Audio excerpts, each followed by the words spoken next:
Hello and welcome to FP Live. I'm Ravi Agrawal, Foreign Policy's Editor-in-Chief. Chinese President Xi Jinping has just begun his first visit to Europe in 5 years. He's picked three countries to visit: France, Serbia, and Hungary, which perhaps signals part of why he's there. In France, he will spend some time with President Macron, a leader who has often argued for Europe's strategic autonomy, even though France is one of America's oldest allies.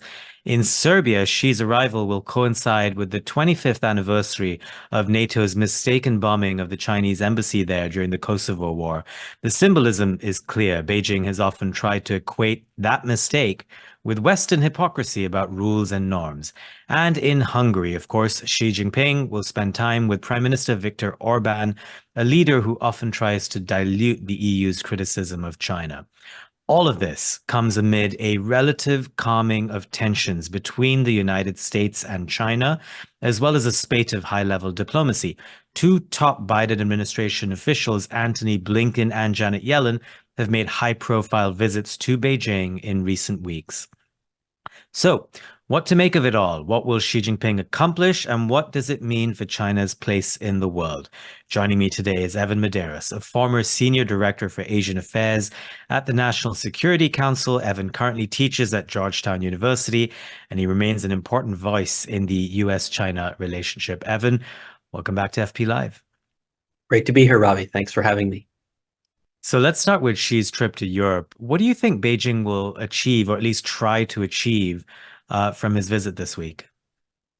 This trip by Xi Jinping, I think, is perhaps one of the most aggressive attempts on the part of the Chinese to actively foment disunity, both within the European Union and within NATO.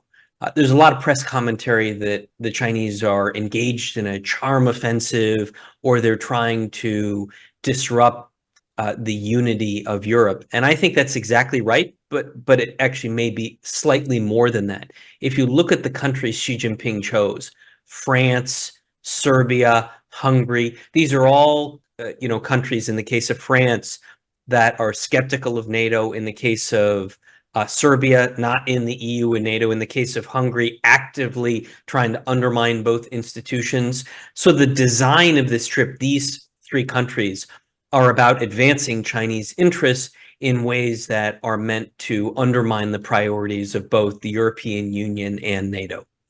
And those are sort of specifically those three countries. But if you were to sort of take a broader look and just look at Brussels or EU policy, how much of a divide is there between Brussels and Washington when it comes to China policy? I would say they're closer than ever before. And that's one of the issues that has been a source of substantial concern within Beijing, because after the Russian invasion of Ukraine, after China adopted a series of more nationalist and mercantilist economic policies, Europe simply became more active on the China question. And so Beijing is quite concerned about what's coming out of Brussels. But that's why he's visiting France, Serbia, and Hungary, because Xi Jinping doesn't want to deal with Brussels. He wants to undermine Brussels.